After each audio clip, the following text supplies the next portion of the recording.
London, 1888. A city shrouded in fog, teeming with life, and yet hiding unspeakable horrors in its shadows. In the narrow streets of Whitechapel, a predator lurked, silent, calculating, and merciless. This is the story of Jack the Ripper, the most infamous serial killer in history. Today, on Plunge into Crime, we'll dive into the chilling details of his reign of terror, his victims, the investigations, and the lingering mystery that baffles experts to this day. The setting: Whitechapel. In 1888. To understand Jack the Ripper, we must first step into his world, Whitechapel, London. In the late 19th century, the Industrial Revolution had transformed Britain into a global power, but beneath its polished exterior lay stark inequalities. Whitechapel was home to the working poor, laborers, and sex workers struggling to survive. The streets were a chaotic maze of overpopulated tenements where disease, poverty, and crime festered. By night, Whitechapel became a dangerous labyrinth. Women, many of them prostitutes, wandered these streets, vulnerable to both the elements and predators. And in the autumn of 1888, a predator came preying on their desperation. The murders begin. Jack the Ripper's spree began with the murder of Mary Ann Nichols, known as Polly. It was the early hours of August 31st, 1888, when Polly's body was discovered on Buck's Row. Her throat had been slashed twice and her abdomen mutilated. The level of precision suggested the killer had some anatomical knowledge, perhaps a butcher or a doctor. Less than a week later, another woman was found dead. Annie Chapman. Her body was discovered in the backyard of 29 Hanbury Street. Annie's murder was even more gruesome. Her throat was cut, her abdomen mutilated, and her organs partially removed. The killer's growing confidence was clear. The press had caught wind of these horrific murders, dubbing the killer Leather Apron at first, but soon another name would emerge: the Letters from Hell. The media frenzy escalated when letters allegedly from the killer began to arrive at newspapers and the police. The most infamous of these was the Dear Boss letter, signed Jack the Ripper. Dear Boss, I keep on hearing the police have caught me, but they won't fix me just yet. I have laughed when they look so clever and talk about being on the right track. That joke about Leather Apron gave me real fits.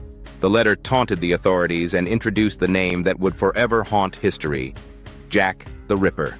Was it really from the killer? Some say it was a hoax, a publicity stunt by the press to sell newspapers. But the name stuck. The night of the double event. September 30th, 1888, became known as the night of the double event. At 1:00 a.m., the body of Elizabeth Stride was discovered on Berner Street. Unlike the previous victims, her body showed no abdominal mutilations, suggesting the killer may have been interrupted. Less than an hour later, Catherine Eddowes met her fate in Mitre Square. Her injuries were consistent with the Ripper's signature: a slashed throat and severe abdominal mutilations. Her kidney was removed and taken by the killer, indicating not just skill, but a grotesque purpose. This double murder sent shockwaves across London. The police were desperate to catch the killer, but Jack seemed always one step ahead. The investigations. Despite the lack of modern forensic tools, investigators worked tirelessly. The Metropolitan Police and the City of London Police both launched extensive inquiries, though their lack of coordination hindered progress. Over 2,000 people were interviewed, 300 suspects interrogated, and 80 detained. One key piece of evidence was a bloody piece of Catherine Eddowes' apron found near a graffito that read, "The Jews are the men that will not be blamed for nothing." To this day, the meaning of this phrase remains debated. Was it a message from the Ripper, or a red herring to mislead the authorities? The final murder: Mary Jane Kelly. Jack the Ripper's final known victim was Mary Jane Kelly. Unlike the others, Mary was murdered indoors in her small room on Dorset Street. On November 9th, 1888, her mutilated body was discovered by her landlord. Mary's injuries were the most severe of all. Her body was dismembered beyond recognition, with organs strewn around the room. This escalation in brutality shocked even the most seasoned detectives. But after Mary's murder, the killings stopped as suddenly as they had begun. Jack the Ripper vanished, leaving behind a legacy of terror. The suspects. Over the years, numerous suspects have been proposed, ranging from local residents to prominent figures. Some of the most notable include Montague John Druitt, a barrister whose death coincided with the end of the murders; Aaron Kosminski, a Polish barber with a history of mental illness, implicated by some witnesses; Dr. Francis Tumblety, an American doctor with a suspicious background; Prince Albert Victor, a member of the royal family, though this theory is widely discredited. Modern DNA analysis has suggested Kosminski as a likely suspect, but the evidence is far from conclusive. The legacy of Jack the Ripper. Jack the Ripper's story has become a cultural phenomenon, inspiring countless books, films, and theories.